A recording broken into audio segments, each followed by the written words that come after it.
안녕하세요. 최명식 교수입니다. 오늘은 경제언론의 거시경제학편의 6번째 수업으로서 온라인 수업으로 진행되며 본 강의를 공부한 후에는 교재 복습 문제 1번과 2번을 풀어서 LMS를 통해 과제물로 제출하시면 되겠습니다. 경제언론 2에서 6번째로 다룰 강의 주제는 바로 실업입니다. 지난 수업에서는요, 장기적으로 소득의 많은 부분을 저축하고 투자하는 경제일수록 자본량과 GDP가 더 빠른 속도로 증가함에 따라 생활 수준이 향상되고 경제가 성장한다고 우리는 배웠습니다. 그러나 실업률도 한 나라 경제의 생활 수준을 결정해주는 주요한 경제 변수입니다. 어느 나라든지 가지고 있는 노동력을 가능한 한 완전히 고용해서 사용할 수 있다면 실업자가 많은 경우에 비해서 GDP가 증가할 것입니다. 오늘은 장기적인 실업에 대해 공부를 시작하려고 합니다. 실업 문제는 장기적인 자연 실업률 문제와 경기적 실업 문제로 구분되는데, 다시 말해서 실업 문제는 장기적인 자연 실업률 문제와 단기적인 경기적 실업 문제로 구분되는데, 이번 수업에서는 한 나라 경제의 정상적인 실업률을 말하는 자연 실업률을 결정하는 변수에 대해서 공부하려고 합니다. 그리고 경기적 실업에 대한 설명은 단기 경기 변동을 배울 때 나중에 주로 공부하도록 하겠습니다. 다시 말씀드리면요, 오늘 수업에서는 장기적 차원에서 노동시장을 소개하려고 합니다. 다룰 내용은 첫째, 정부가 어떤 식으로 한 경제의 실업률을 측정하고 실업에 관한 통계 자료를 해석하는데 어떤 문제점이 있는가를 살펴봅니다. 둘째, 경제에 어느 정도의 실업이 존재하는 이유, 즉 실업의 유형 및 그 원인에 대해 알아봅니다. 셋째, 정부가 실업자들을 도울 수 있는 방법, 즉 실업을 낮출 수 있는 장기적 정책을 살펴보려고 합니다.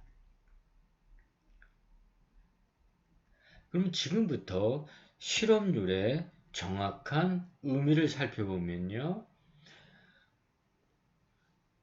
실업률의 정확한 의미를 살펴보면서 실업률을 측정해 보도록 하겠습니다. 실업률이 어떻게 구체적으로 계산되는지를 살펴보면요. 사람들의 경제적 특성에 따라 실업률 및 경제활동 참가율 등을 구할 수 있습니다. 먼저 사람들은 경제적 특성에 따라 노동 가능 인구, 경제활동 인구와 비경제활동 인구, 실업자와 취업자 등으로 구분할 수 있습니다. 구체적으로 하나씩 살펴보면요. 첫째, 노동 가능 인구에 대해서 말씀을 드리도록 하겠습니다. 한 나라의 전체 인구를 나이가 너무 어려서 일할 능력이 없는 사람과 다시 한 나라 전체 인구를 나이가 너무 어려서 일할 능력이 없는 사람과 충분히 일할 수 있는 나이가 된 사람으로 나눌 수 있습니다. 이 중에서 노동 가능 인구는요, 한국에 상주하는 만 15세 이상 인구로서 일할 능력을 갖춘 것으로 판단하고 있습니다. 즉, 한국에서 노동 가능 인구란 만 15세 이상 인구를 말하고 있습니다. 다만 노동 가능 인구에서는 현역 인구, 공익 근무 요원, 의무경찰, 치료감호소 수감원, 외국인 등은 노동 가능 인구에서 제외됩니다. 둘째, 노동 가능 인구는요, 일을 할 의사가 있는 경제활동 인구와 일할 의사가 없는 비경제활동 인구로 구분합니다. 경제활동 인구는요, 특히 labor force 경제활동 인구는요, 만 15세 이상의 노동 가능 인구 중에서 일할 의사가 있는 인구를 말합니다. 무엇보다도 일할 의사가 있어야 경제활동 인구가 됩니다. 셋째, 그런데 경제활동 인구는요, 취업 상태인지 실업 상태인지를 기준으로 이렇게 취업자와 실업자로 구분할 수가 있습니다. 한국에서 취업자란 매월 15일이 속한 일주일 동안에 수입을 목적으로 1시간 이상 일한 사람을 말합니다. 정규직과 비정규직 취업자를 포함해 파트타임과 임시근로자, 일시적인 휴직자 등이 모두 취업자에 포함되겠습니다. 또 18시간 이상 무급으로 가족 회사에서 근무하는 사람도 취업자에 포함이 됩니다.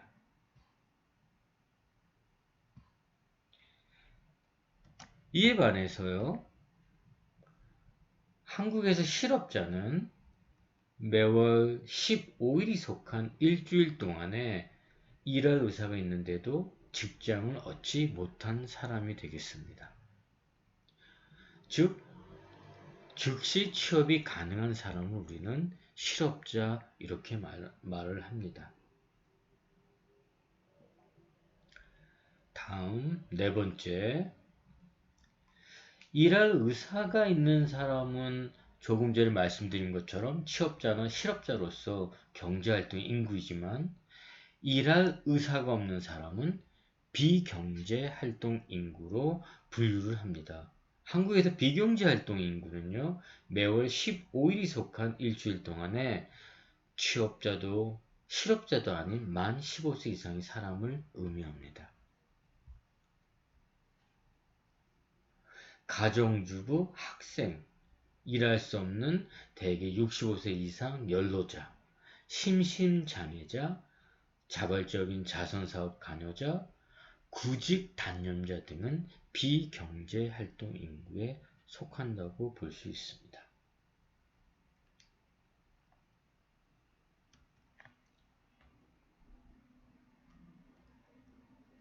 지금까지는요, 사람들은 경제적 특성에 따라 노동가능 인구, 경제활동 인구와 비경제활동 인구, 실업자, 취업자 등으로 구분할 수 있음에 따라 이에 따라 각각의 노동가능 인구, 경제활동 인구, 비경제활동 인구, 실업자와 취업자 등의 의미, 즉 정의에 대해서 살펴보았습니다. 다음은요, 노동시장의 동향을 나타내주는 주요 통계 자료를 한번 계산해 보도록 하겠습니다. 먼저 실업률에 대해서 살펴보면요, 영어로 unemployment rate, 실업률은요, 실업자를 경제활동인구로 나눈 값에 100을 곱한 비율이 되겠습니다. 실업률은요, 경제활동 인구 중에서 실업자가 차지하는 비율이 얼마나 되는지를 나타내는 지표가 실업률이 되겠습니다. 그래서 구체적으로 실업률은 실업자를 경제활동 인구로 나누고 이에 100을 곱한 비중으로 나타낸 것이 실업률이 되겠습니다. 다음, 또 다른 노동시장의 동향을 나타내는 주요 지표 중 하나인 경제활동 참가율은요, 영어로 Labor Force Participation Rate인데요. 경제활동 참가율은 성인 인구 혹은 노동 가능 인구 중에서 경제활동 인구가 차지하는 비율을 말합니다. 즉, 경제활동 참가율은요, 경제활동 인구를 노동 가능 인구로 나눈 값에 100을 곱한 비율이죠. 이에 따라 경제활동 참가율은요, 전체 성인 인구 혹은 노동 가능 인구 중에서 경제활동에 참가하는 사람의 비중이 얼마나 되는지를 보여주고 있습니다. 그래서 이런 실업률, 경제활동 참가율 같은 지표를 통해서 우리는 노동시장의 동향을 파악할 수 있습니다. 그러면 실제 노동시장의 통계 수치를 이용하여 실업률과 경제활동 참가율이 어느 정도인지를 계산해 보려고 합니다. 미국의 통계는 시간 관계상 생략하지만 여러분이 혼자 계산해 보시면 좋고요. 다음 그림을 보시면 2016년도 한국의 수치를 이용하여 실업률과 경제활동 참가율이 어떻게 계산되는지를 알아보도록 하겠습니다. 그림을 보시면요. 2016년도 한국의 취업자는요. 2623만 5천명. 또 실업자는 101만 2천명이었습니다. 따라서 경제활동 인구는 취업자와 실업자를 합한 2724만 7천명이 되었습니다.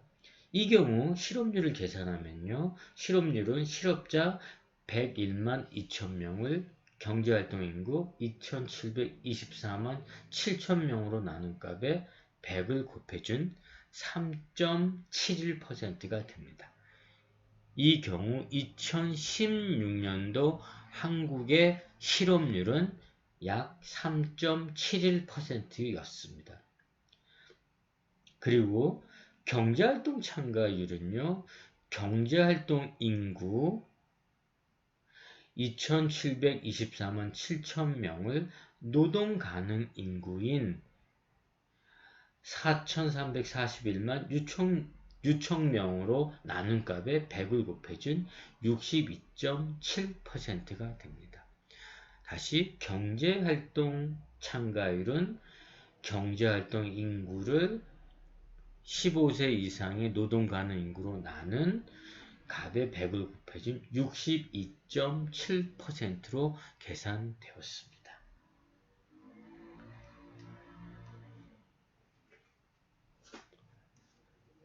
쉽게 얘기해서 실업률은 낮을수록 경제활동 참가율은 높을수록 노동시장이 더 바람직하다고 생각할 수가 있겠습니다. 다음 표 28.1은요. 시간 관계상 생략하고요. 실업 문제에 대해서 잠시 들여다보도록 하겠습니다. 실업 문제는 장기적으로는요. 자연 실업률 문제와 단기적으로는 경기적 실업 문제로 구분할 수가 있습니다. 장기의 자연 실업률은요. 경제의 정상적인 실업률을 우리가 말합니다. 반면 단기 차원의 경기적 실업은 실제 실업률이 장기 측면의 자연 실업률을 중심으로 매년 상하로 움직이는 현상으로서 경기 변동과 밀접한 관계가 있습니다. 달리 말하면 경기적 실업은 경기가 부진할 때 많이 야기되는 실업을 말합니다. 그럼 조금 더 경기적 실업에 대해서 이해를 좀 돋구기 위해서 경기 변동에 대해서 잠깐 말씀을 드리도록 하겠습니다. 경기 변동, 다른 말로 경기 순환은요. 이에 대해서는 나중에 공부할 예정인데요. 잠깐 말씀드리면 경기, 영어로 비즈니스인데 경기란 생산, 소비, 투자, 고용 등 실물 부문 활동과 화폐량, 이자율, 주가, 환율 등의 금융 부문 활동, 그리고 수출, 수입 등 해외 부문 활동을 망라하는 여러 가지 총체적 경제 변수들 움직임을 종합하는 것을 우리는 경기 이래 말할 수가 있습니다. 그런데 이 경기가요, 우리가 앞에서 공부한 장기적인 경제 성장 추세를 중심으로 반복하여 오르고 내리는 것을 우리는 경기 변동, 영어로 비즈니스 사이클이라고 합니다.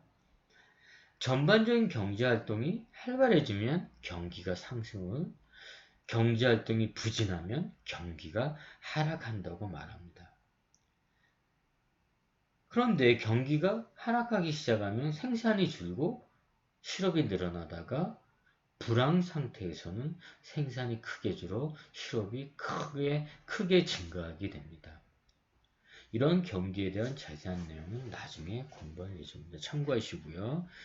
다시 실업 문제는요, 장기적으로 자연 실업률 문제와 단기적으로 발생하는 경기적 실업 문제로 구분됩니다. 여기서 장기적으로 말하는 자연 실업률은 경제의 정상적인 실업률을 우리는 자연 실업률이라고 말합니다.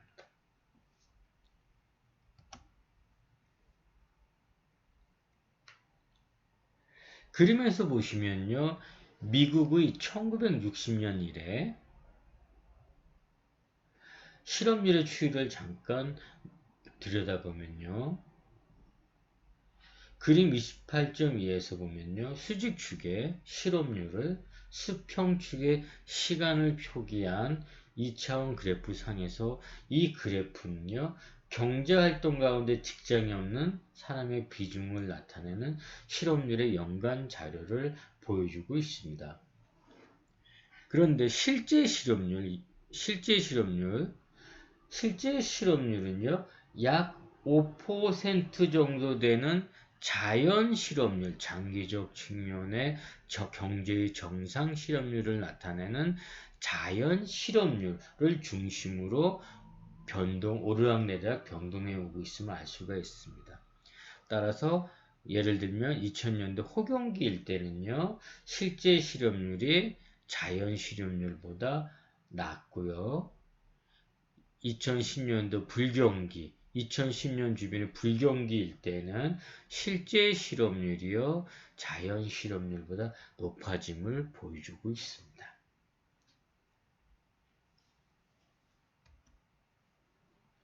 참고로 이 그래프는요, 한국의 1970년 이래 실제 실업률의 추이를 나타내고 있습니다. 참고하시고요.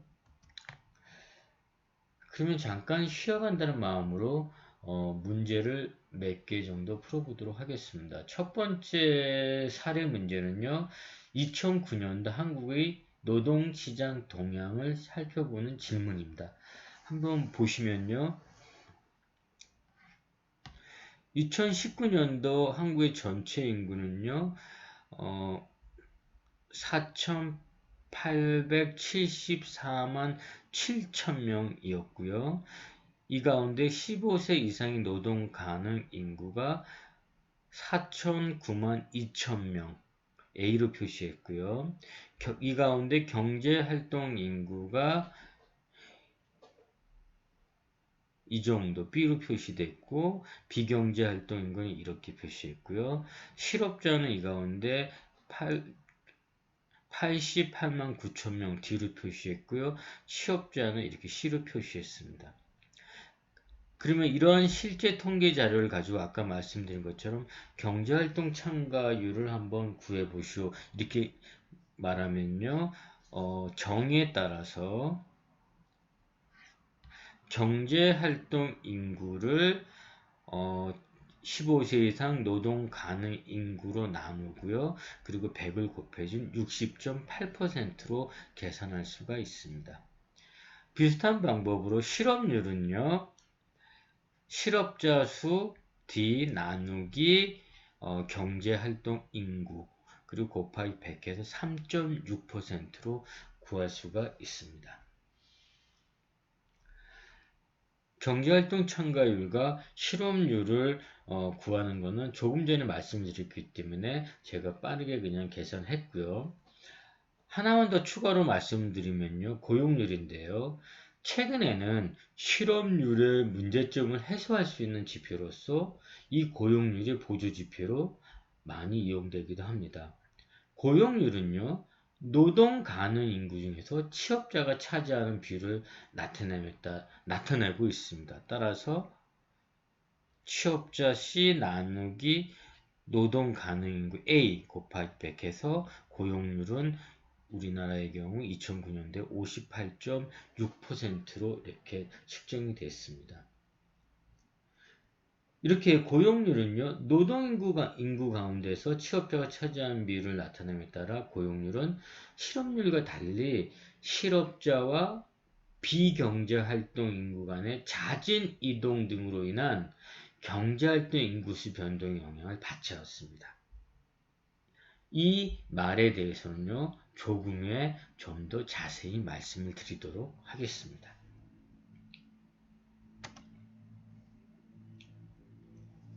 다음 두 번째 문제는요, 사람들이 생활 수준을 영위하기 위해 주로 의존하는 소득이 무엇인지를 묻는 질문입니다. 제가 한번 읽어보면요. To maintain their standard of living, most people rely on 그랬습니다. 정답은 C번, the neighbor earning 그랬습니다. 그래서 두 번째 문제는 사람들이 생활 수준을 영위하기 위해 주로 의존하는 소득이 무엇인지를 묻는 질문입니다. 정답은 C번 근로소득이 되겠습니다. 왜냐하면 대부분의 사람들은요, 일부 사람을 제외한 대부분의 사람들은 생활하기 위해 근로소득에 의존하고 있습니다.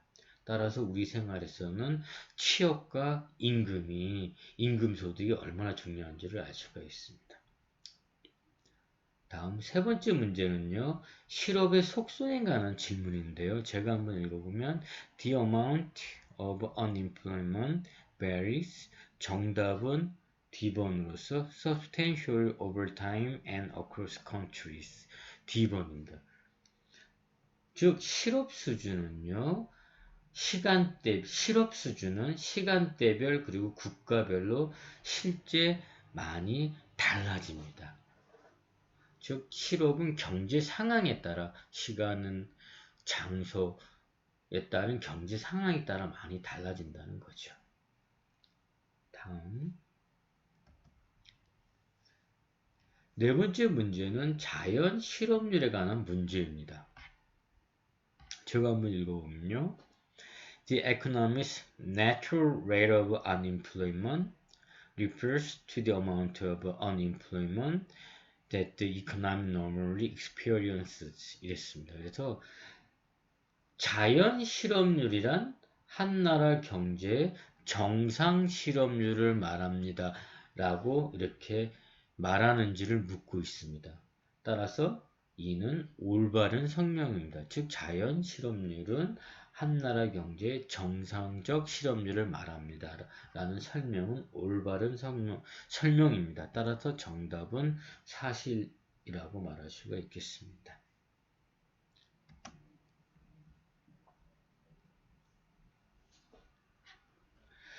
다섯 번째 문제는요. 한 나라의 노동력, 좁은 의미로 경제활동 인구에 포함되는 사람이 누구인지를 묻고 있습니다. 제가 한번 읽어보면 Which of the following people are included in the labor force? 겠습니다. labor force는 노동력, 좁은 의미로 경제활동 인구라고 할 수 있는데요. A번을 보시면요. 가족 경영회사를 위해 무보수로 일하는 D라는 사람은 취업자로서 경제활동 인구다 이렇게 말하고 있습니다. 맞는 말입니다. B번을 보시면요. 시간제 근로자인 샘이라는 사람도 취업자로서 경제활동 인구에 속합니다. 이랬습니다. 맞는 말입니다. C번을 보시면요.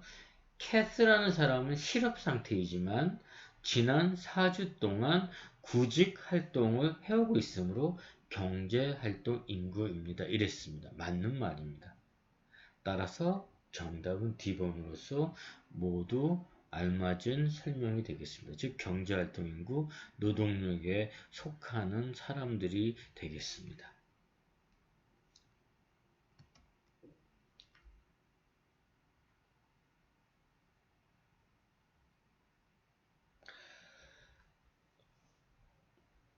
추가적으로 미국과 한국에서 성별, 경제활동의 참가 형태에 대해 잠시만 말씀을 드리면요. 상대적으로 남성의 경제활동 참가율이 다소 하락해온 반면 여성의 경제활동 참가율은 꾸준히 상승해 오고 있다고 합니다. 이를 통해 남성과 여성은 과거에 비해 보다 평등한 경제활동 참가 역할을 담당하고 있음을 알 수가 있습니다. 참고하시고요.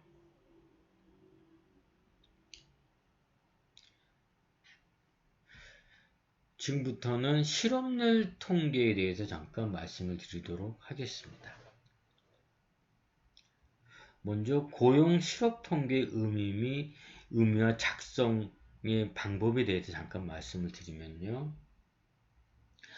우리가 아는 것처럼 자본주의 산업사회가 발달하면서 총 인구 중에서 공장 근로자 등 임금 근로자의 비중이 늘어나고 노동시장의 변화와 경기 변동의 영향 등으로 실업이 발생하게 됨에 따라 국민경제에 있어 적정한 고용 수준을 유지하고 실업을 줄이는 일은 중요한 정책 과제 중 하나가 되었습니다. 우리가 지금 살펴보고 있는 고용 통계에는요, 이러한 정책 과제를 수행하기 위하여 한 나라의 노동력 규모와 취업자 및 실업자 실태를 파악하게 해주는 국가 통계의 하나입니다. 한국의 대표적인 고용 통계로는요, 통계청에서 매월 작성하는 경제활동 인구조사를 들 수 있습니다.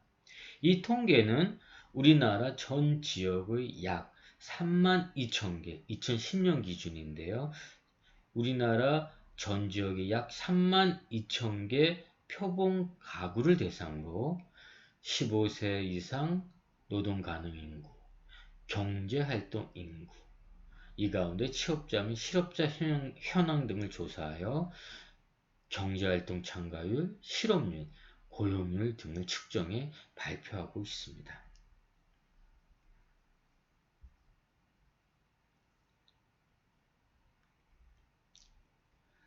참고로 덧붙이면요. 한국은 미국, 일본, 캐나다 등 대다수의 나라들과 마찬가지로 국제노동기구, 영어로 ILO, 국제노동기구의 권고에 따라 실업 통계를 작성하고 있습니다. 국제노동기구 권고 방식으로서 노동력 조사 방식은요, 가계 조사를 통하여 일정 연령 이상의 인구를 취업자, 실업자, 비경제활동 인구로 구분하여 조사하는 방법입니다.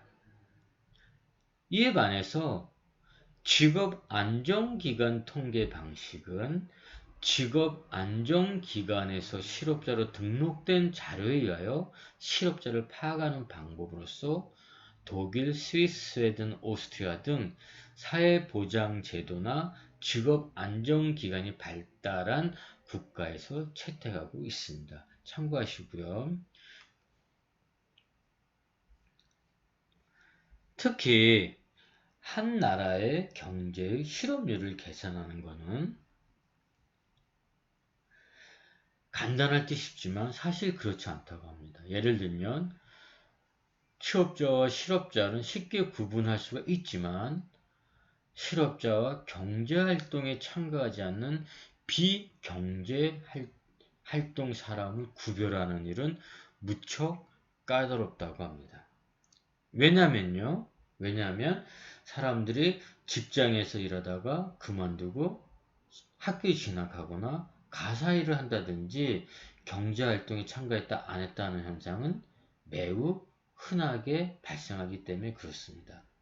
직장일을 할 때는 취업자, 경제활동 인구 가운데 취업자지만 학교에 진학해서 학생으로 근무하는데 일을 한다든지 가사 일을 한다든지 할 때는 비경제활동 인구로 측정되기 때문에 그렇습니다. 다시 말하면요. 취업자와 실업자는 쉽게 구분할 수가 있지만 실업자와 경제활동에 참가하지 않는 비경제활동 사람을 구별하는 일은 매우 까다롭습니다. 왜냐하면 사람들이 직장에서 일하다가 그만두고 학교에 진학하거나 가사일을 한다든지 등 경제활동에 참가했다가 안 했다가 하는 현상은 매우 흔하게 발생하기 때문에 그렇습니다. 더구나 많은 실업자들이 구직활동을 포기하고 경제활동인구를 떠남에 따라 비경제활동인구에 속하고 있습니다.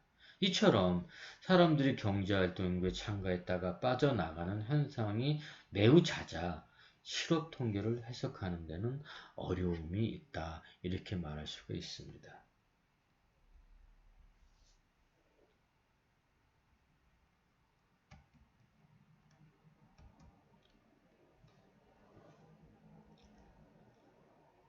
그럼 여기서 체감 실업률과 실업률 통계 한계에 대해서 말씀을 잠깐 드리도록 하겠습니다. 즉 실업률 통계는 우리가 원하는 지표를 과연 측정하고 있는가 라는 측면에서 체감 실업률과 실업률 통계 한계에 대해서 잠깐 말씀을 드리도록 하겠습니다.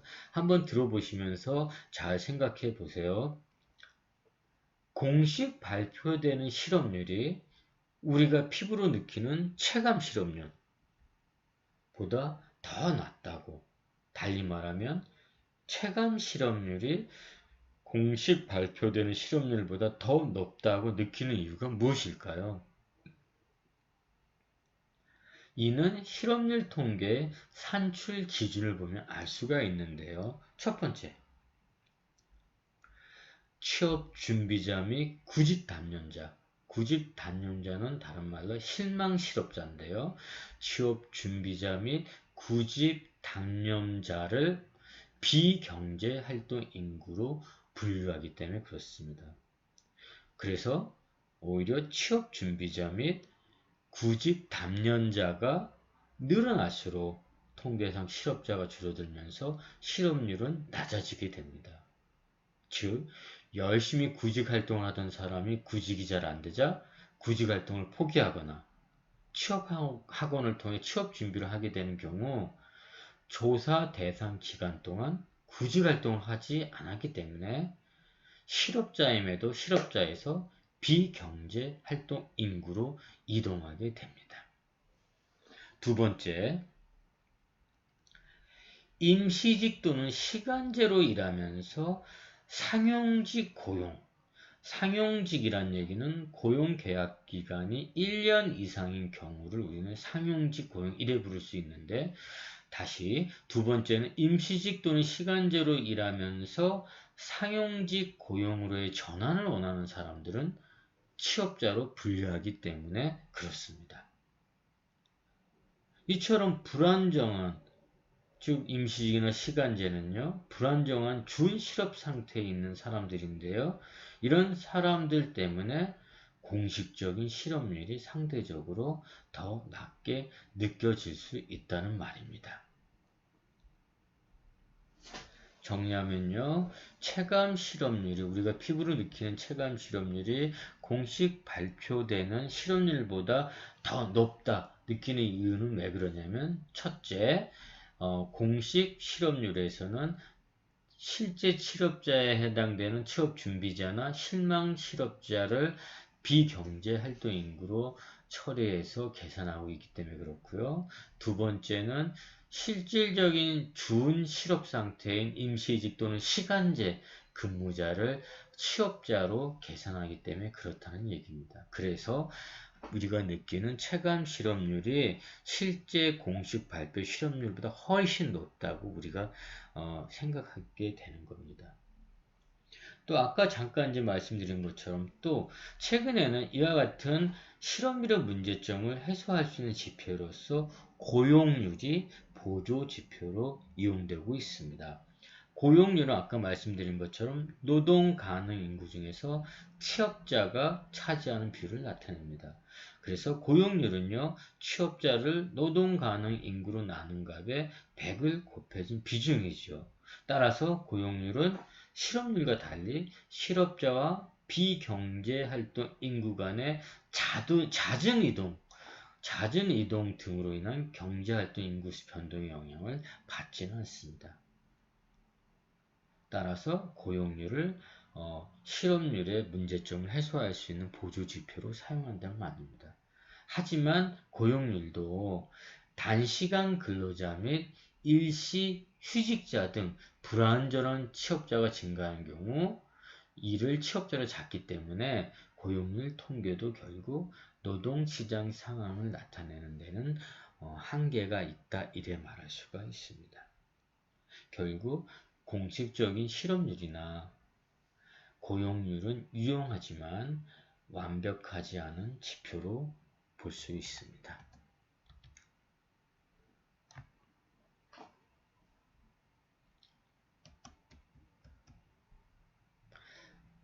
자, 표 28.2는 참고하시고요. 다음은 실업의 지속기간에 대해서 공부하도록 하겠습니다.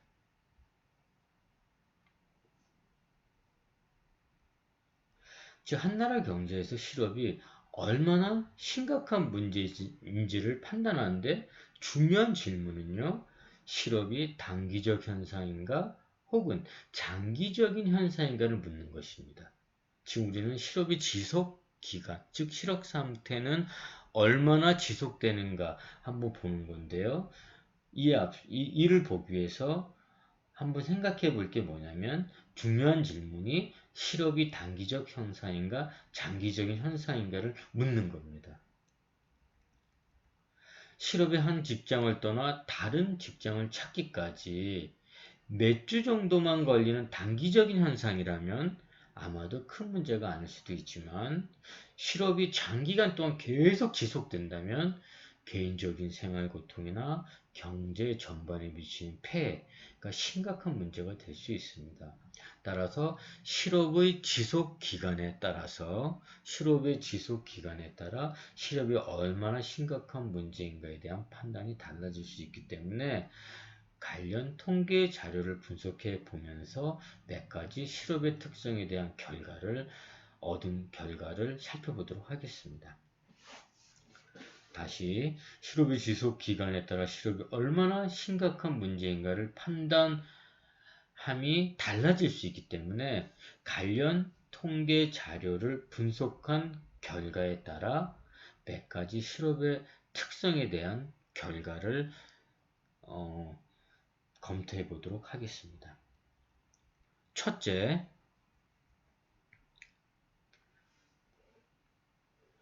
첫 번째 실업의 속성은요. 실업이 지속되는 기간은 대체로 짧다고 합니다. 대다수의 실업자가 단기간 이내 실업 상태에서 벗어난다는 것입니다. 대다수의 실업자가 단기간 이내에 실업 상태에서 벗어난다는 겁니다. 실직 상태에 있는 사람들은 대다수가 단기간 내에 직장을 다시 구할 수 있다는 거죠. 이런 특징이 하나 있고요. 두 번째는요.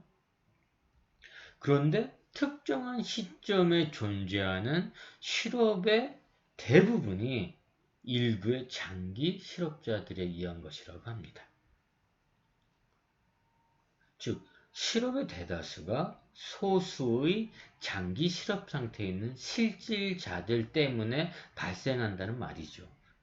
실제 실업 문제는 이렇게 장기간 실업 상태에 있는 상대적으로 소수의 근로자가 원인을 제공한다는 말입니다.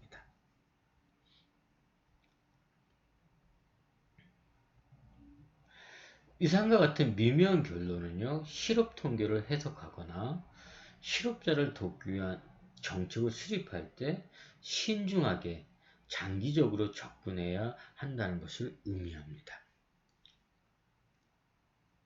염두에 두시고요. 다음,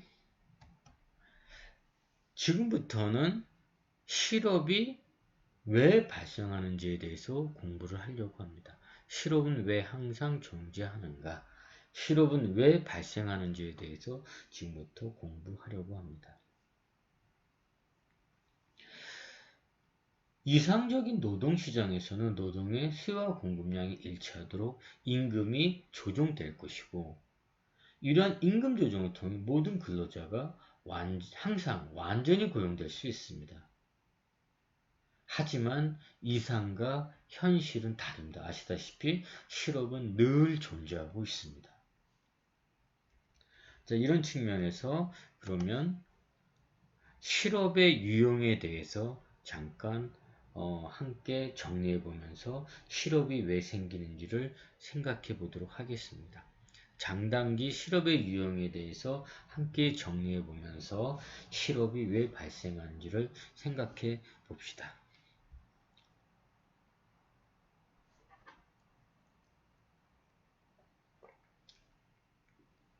우리는 가끔 취업을 해야 결혼을 하고 가정을 꾸릴 수 있어요 라고 말하듯이 실업은 사람들 개인적으로나 국가적으로 매우 중요한 문제입니다.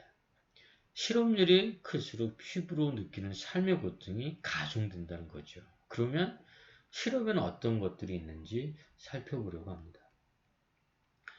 가령 실업률이 4.5%라고 한다면 여기에는 다양한 유형의 실업자가 포함되어 있습니다. 경기가 나빠서 해고된 실업자도 있고 다른 직장을 구하기 위해 자발적으로 일시 실업 상태에 놓인 실업자도 있고 또 기술 혁신 등으로 어떤 산업이 사양화되어 사양업종에 근무하던 사람이 실업자로 전락된 경우도 있을 겁니다. 이처럼 이와 같은 실업자의 유형을 한번 살펴보면요. 첫째, 한번 잘 생각해 보세요. 첫째, 경기적 실업은 우리가 나중에도 공부할 건데 아까 말씀드린 것처럼 첫째 경기적 실업은 경기순환 과정에서 불황이 원인이 되어 발생하는 단기적인 실업입니다. 보통 호경기에는 생산이 늘어나 고용이 늘어나지만 불경기에는 일자리가 부족해져 실업이 늘어나게 됩니다.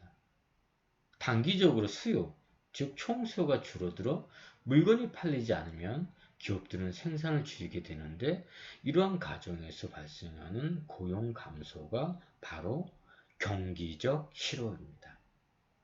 이때 정부가 나서서 단기적인 경기 부양 정책을 사용하면 경기가 좋아짐에 따라 경기적 실업을 줄일 수가 있습니다.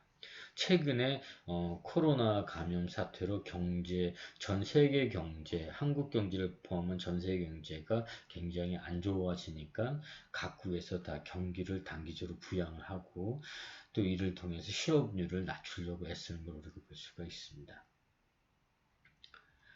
두 번째는요, 마찰적 실업이라고 있습니다.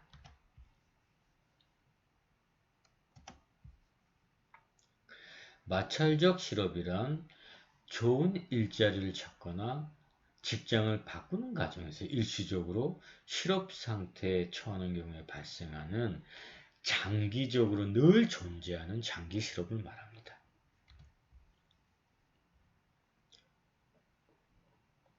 더 나은 직장을 찾고자 잠시 쉬는 마찰적 실업은 경기 변동과 무관하게 을에 있기 마련입니다. 그래서 마찰적 실업을 낮추기 위해서는 고용 기회에 대한 정보 흐름을 원활하게 만들고 직장 탐색 과정을 단축시키는 대책을 세우면 될 것입니다. 이에 대해서는 조금 후에 다시 좀 더 말씀을 드리도록 하겠습니다. 세 번째 실업의 유형 가운데 구조적 실업이 있습니다. 구조적 실업이란 기술 혁신으로 종래의 기술이 아무 쓸모없거나 어떤 산업이 사양화됨에 따라 발생하는 장기적 실업을 말합니다. 이러한 실업은 한국의 경우 지난 1980년대에 한국 수출을 이끌었던 섬유와 신발 산업이 사양화되면서 그 업종에 종사하던 근로자들이 실업자로 내몰린 경험에서도 손쉽게 찾아볼 수가 있습니다.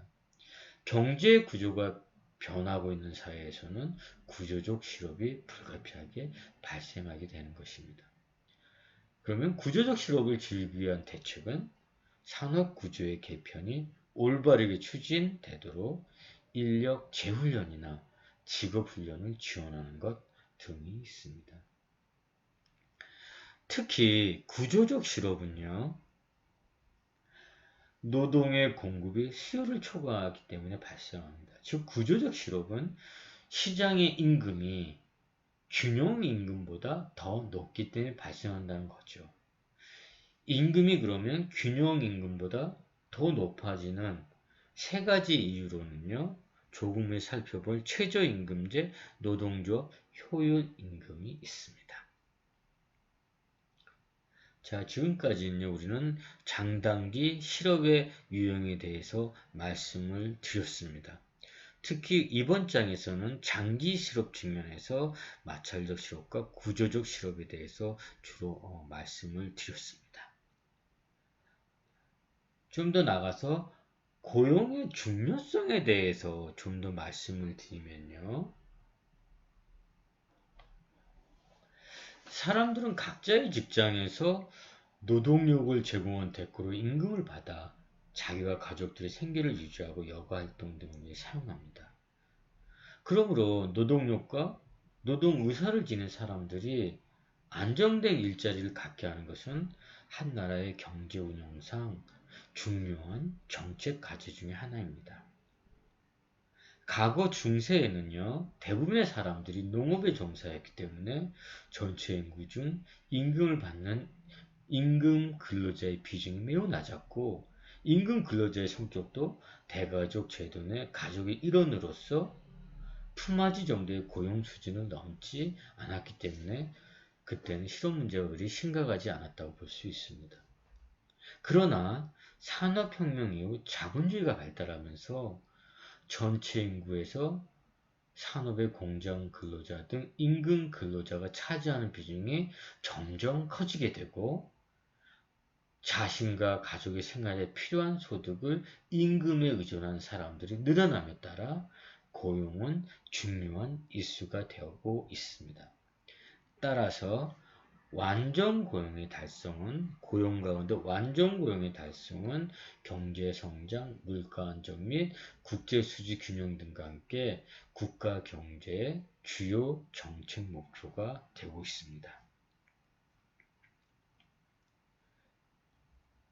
반복해서 들어보시면서 내용을 잘 한번 이해해 보시고요. 고용의 중요성에 대해서 또 그 밖의 사항도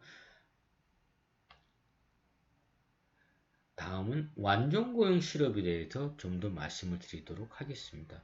완전고용은 조금 전에 말씀드린 것처럼 완전고용의 달성은 한나라 국가경제 주요 정책 목표라고 그랬는데 완전고용 실업에 대해서 좀 더 말씀을 드리도록 하겠습니다.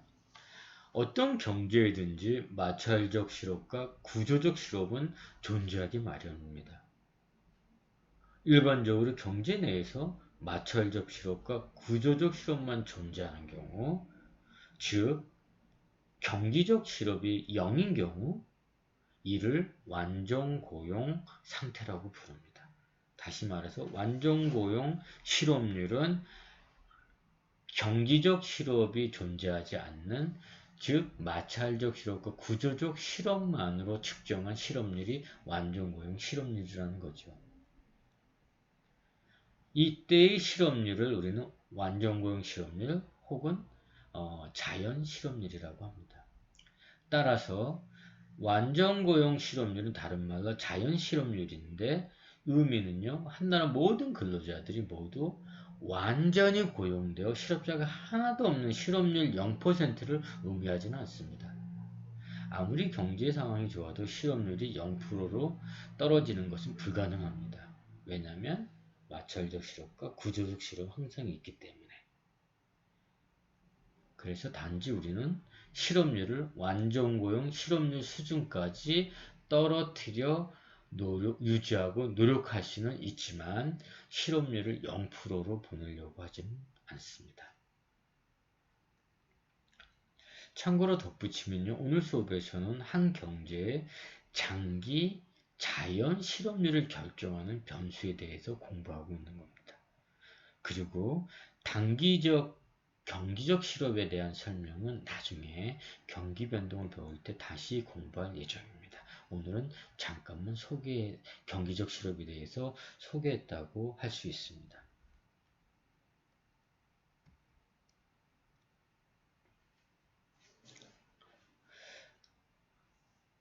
따라서 장기 실업을 설명하는 방법에는요,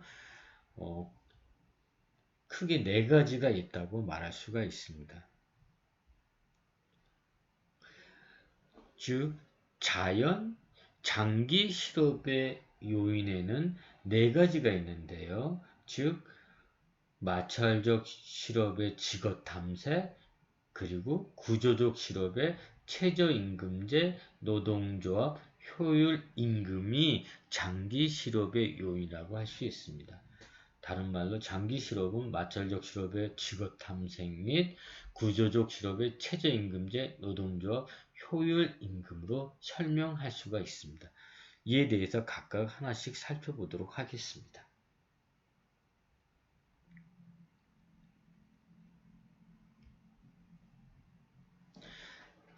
다시 말해 정부가 실업자를 도울 수 있는 방법, 즉 실업을 낮출 수 있는 장기적인 정책을 지금부터 살펴보려고 합니다. 직업탐색, 최저임금제, 노동조합, 효율임금 등의 자연 실업률에 대한 네 가지 설명을 소개하려고 합니다. 장기적 실업은 이러한 한 가지 요인 때문에 발생하는 것이 아니며 그 해법도 여러 가지입니다. 따라서 정책 담당자들이 자연 실업률을 줄이고 동시에 실직자들의 고통을 덜어주는 것은 쉽지 않다고 합니다. 이를 염두에 두고 그러면 장기 실업의 요인에 대해서 하나씩 살펴보도록 하겠습니다. 경제에서 어느 정도의 실업이 항상 존재하는 첫 번째 원인은 직업 탐색입니다. Job search, 직업 탐색입니다. 직업 탐색이란 근로자들이 자신의 적성에 맞는 적절한 직업을 찾는 과정을 말합니다. 현실에서는 근로자들의 취향과 기술이 다르고 일자리마다 속성이 다르며 구직자가 가능한 일자리 간의 정보가 전달되는 속도에 차이가 존재하기 때문에 근로자들이 자신의 기술과 취향에 맞는 직장을 구하는데 시간이 걸림에 따라 직업 탐색으로 인한 실업이 발생한다는 겁니다. 즉, 경제에서 어느 정도 실업이 항상 존재하는 첫 번째 원인은 직업 탐색 때문입니다.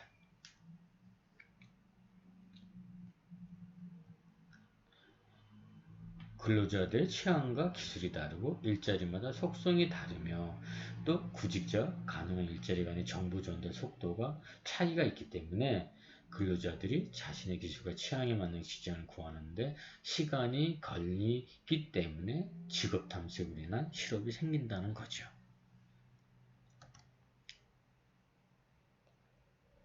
그런데 공공정책, 예를 들면 고용 촉진 기관을 통한 일자리 정보 제공, 공공 직업훈련 프로그램 운영을 통한 재교육 같은 정부 정책을 실시하여 실직자들이 새로운 직장을 구하는 데 소요되는 시간을 단축할 수 있다면 우리는 직업 탐색 과정을 축소할 수 있고 이로 인한 마찰적 실업은 줄어들 것입니다.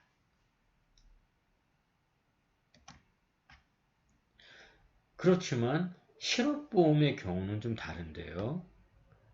실업보험은 근로자들이 실직할 경우 몇 달 동안 소득의 일부를 보충해주는 정책 프로그램입니다. 이러한 실업보험은요, 근로자의 소득을 보호해주긴 하지만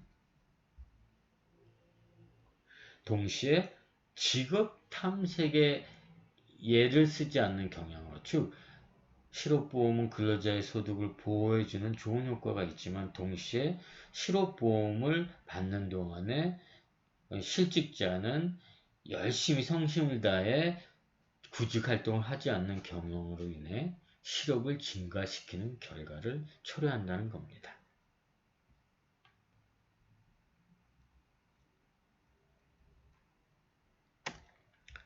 다음, 장기 실업의 두 번째 원인은 최저임금제입니다. 장기 실업의 두 번째 원인은 최저임금제입니다. 최저임금제란 숙련도가 낮고 경험이 부족한 근로자들의 임금을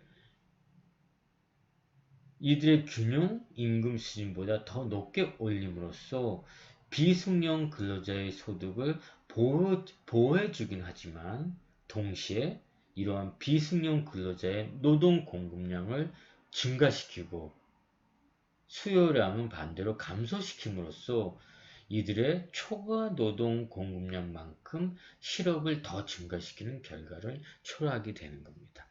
즉 최저임금제 때문에 장기 실업이 발생한다는 겁니다. 최저임금제도는 숙련도가 낮고 경험이 부족한 근로자들의 임금을 생활을 좀 더 풍요롭게 해주기 위해서 이들의 임금 수준을 균형임금, 이들이 받을 수 있는 균형임금 수준보다 좀 더 높게 측정해 주는 것을 최저임금제도라고 합니다. 하지만 최저임금제도로 인해서 공급은 늘고 수요량이 감소하겠다함에 따라 이들의 노동시장에서 실업이 더 증가한다는 겁니다. 그림을 보시면요. 수직 축의 임금을 수평 축의 노동량을 표기한 2차원 평면에서 나타낸 비숙련 근로자의 노동시장입니다. 이 비숙련 근로자의 노동시장에서 노동의 수요와 노동의 공급을 일치시키는 임금은요, WE 수준입니다. 이때 노동의 수요 공급량은 LE가 되겠죠. 그러나 최저임금제로 인해 이들의 임금이 균형임금보다 더 높아진 경우, 한 예로서 한국의 2020년도 최저임금은 시급으로 8,590원입니다. 그래서 최저임금이 균형임금 WE보다 더 높은 이 수준에 있다면, 고정되어 있다면 노동의 공급량은 이 임금 수준에서 이 비숙련 노동시장에 대한 노동의 공급은 증가하게 되고요. 즉 LS로 증가하게 되고 반면에 노동의 수요량은 LD로 가격 상승함에 따라 임금 상승함에 따라 LD로 감소하게 됩니다. 따라서 LS에서 LD를 공제한 이 부분만큼 노동의 공급 가잉으로서 실업이 발생함을 알 수가 있습니다. 이와 같이 장기 실업의 두 번째 원인은 최저임금제 때문에 장기 실업이 발생한다는 겁니다.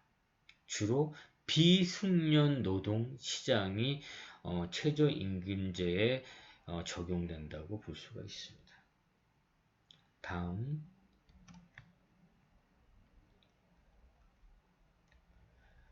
장기 실업의 세 번째 원인으로서 노동조합의 시장 지배력을 들 수가 있습니다.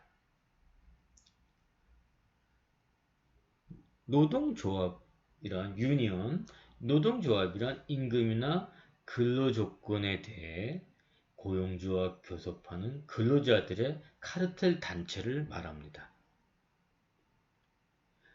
이러한 노동조합은 기업주가 노조와 고용조건을 합의하는 과정을 뜻하는 단체 교섭을 이행하는 그런 업무를 처리하고 있습니다. 다시 노동조합은요, 노조와 기업주가 고용조건을 합의하는 과정을 뜻하는 단체 교섭을 이행을 하고 있습니다.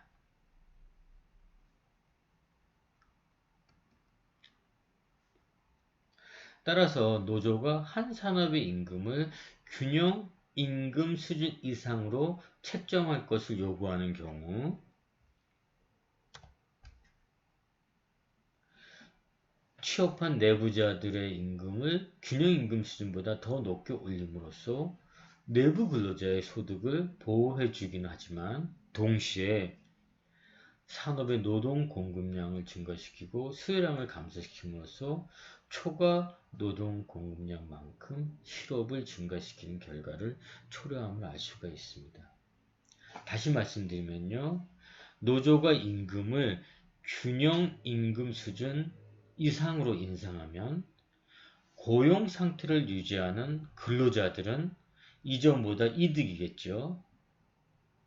하지만 임금이 높아져 일자리를 잃거나 덜 뽑기 때문에 임금 비용으로 덜 뽑기 때문에 취업 기회를 놓친 근로자들은 피해를 보게 됩니다. 이로 인해 노동조합원, 즉 내부자와 고용기회를 얻지 못한 외부자 간의 갈등을 야기할 수가 있습니다. 또한 노조에 가입하지 않는 근로자나 노조가 결성되지 않은 직종의 근로자들은 낮은 임금을 받게 됨으로써 이는 노조 가입자에게 높은 임금 지급에 따른 비용을 일부 부담하게 되는 셈입니다.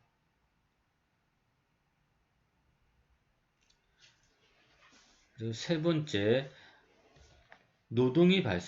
실업이 발생하는, 장기 실업이 발생하는 세 번째 원인은 노조입니다. 노동조합은 단체 교섭을 통해서 내부자 임금을 상승시키는 경향이 있기 때문에 이로 인해서 실업이 발생된다는 거죠.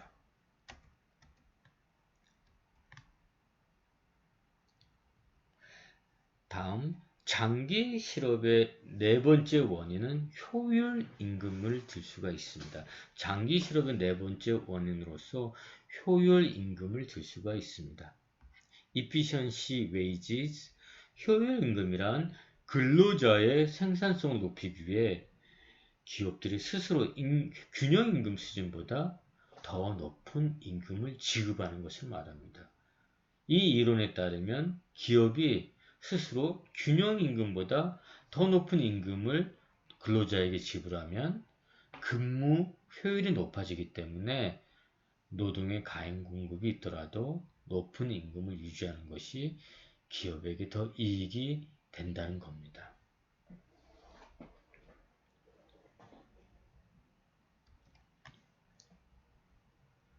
왜냐하면 높은 임금은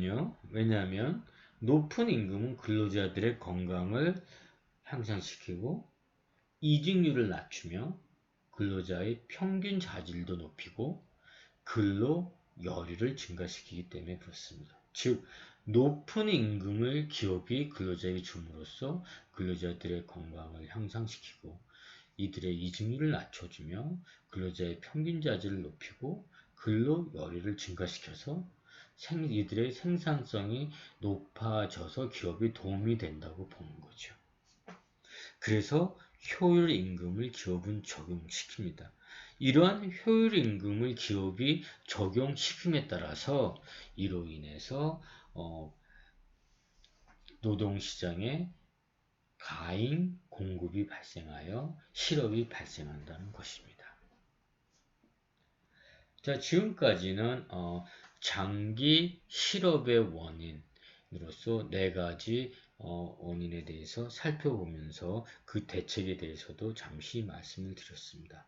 이 정도로 마치고요. 문제를 몇 개만 풀어보면서 배운 내용을 정리해 보도록 하겠습니다.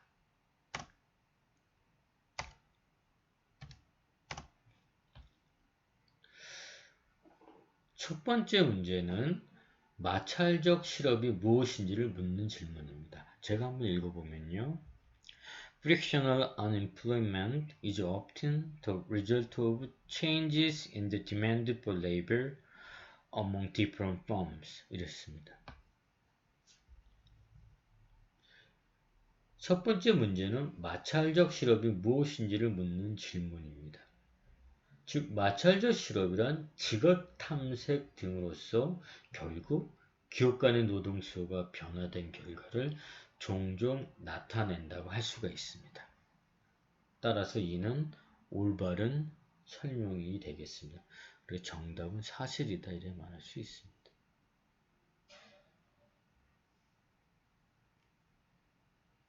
왜냐하면 마찰적 실업이란 것은 직업 탐색 과정에서 일어난 실업이기 때문에 결국 기업 간의 노동 수요가 변화된 결과를 나타내는 게 마찰적 실업이다. 이런 설명이 맞는 말이란 뜻이죠. 두 번째 문제는요. 최소임금제에 속하는 근로자가 누구인가를 묻는 질문인데요. 제가 한번 읽어보면요. Minimum wage workers tend to be less educated 이랬습니다. 최소임금제에 속하는 근로자가 누구인지를 묻는 질문인데요. 최소임금제도에 귀속되는 근로자들은 교육을 덜 받은 비숙련자입니다. 따라서 이는 올바른 설명이 되겠습니다.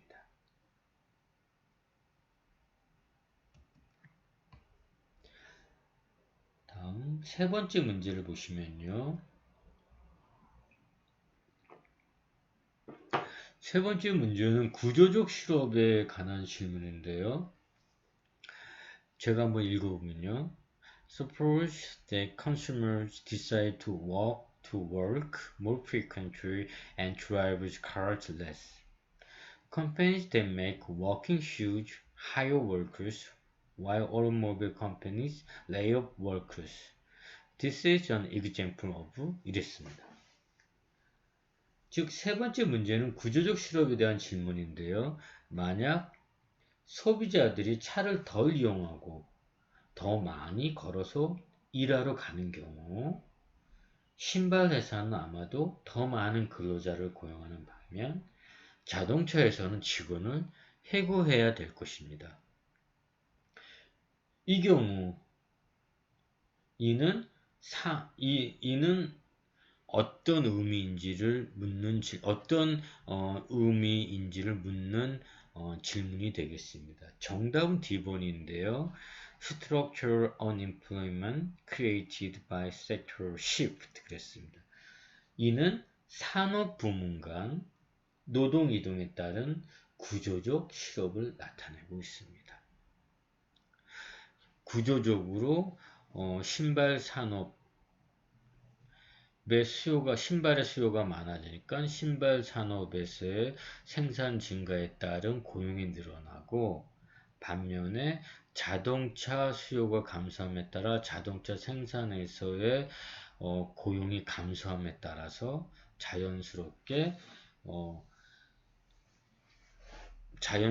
이러한 자연스러운 구조적 조정에 의해서 신발 산업에서는 고용이 증가, 자동차 산업에서는 실업이 증가하는 이런 현상이 나타난다. 이런 거를 설명해 주고 있는 문제가 되겠습니다. 즉, 산업 부문 간 노동 이동에 따른 구조적 실업을 나타내고 있습니다. 다음 네 번째 문제는요. 벨기에, 노르웨이, 스웨덴에서 노동조합에 가입한 근로자의 수가 영미식 자본주의를 채택한 미국에 비해 더 많은지를 묻는 질문입니다. 제가 한번 읽어보면요. In Belgium, Norway, and Sweden, the percentage of workers who belong to union is, 그래서 정답은 D번, greater than it is in the United States 입니다. 그래서 다시 말씀드리면 이 문제는 벨기에, 노르웨이, 스웨덴에서 노동조합에 가입한 근로자의 수가 영미식 자본주의를 채택한 미국에 비해 더 많은지를 묻는 질문입니다.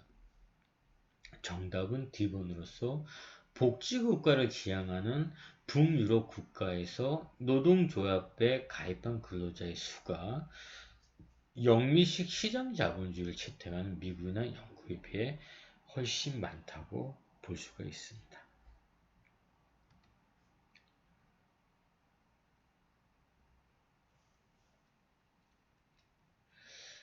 마지막 문제는요. 노동조합과 임금과의 관계를 묻는 질문이 되겠습니다. 제가 한번 읽어보면요. Consider two labor markets in which jobs are equally attractive in all respects. All workers are equally able to perform either job. Initially, both labor markets have the same wage rate. If a union organizes in one of the markets, then the wage rate will tend to 이랬습니다. 간단히 그냥 말씀을 드리면요. 이 문제는요. 마지막 문제는 노동조합과 임금과의 관계를 묻는 질문입니다. 간단히 설명드리면 정답은 C번인데요. 다른 조건이 일정할 때 임금은 노조가 결성돼 있으면 더 많이 상승하는 반면 노조가 없는 직종에서는 임금이 하락하는 경향이 있습니다. 그래서 답은 C번이 되겠습니다.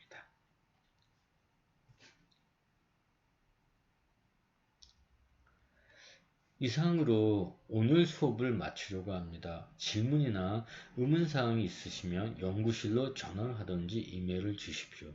지금까지는 정부가 실업을 어떻게 측정하는지, 실업 고용 통계를 해석하는데 어떤 문제가 있는지, 실업의 지속 기간에 관한 연구 결과, 즉 실업은 무엇인지, 실업은 왜 발생하는지, 그리고 어느 경제든 어느 정도의 실업을 감수할 수밖에 없는 이유 등에 대해 살펴본 실업에 대한 전공 강의였습니다. 감사합니다.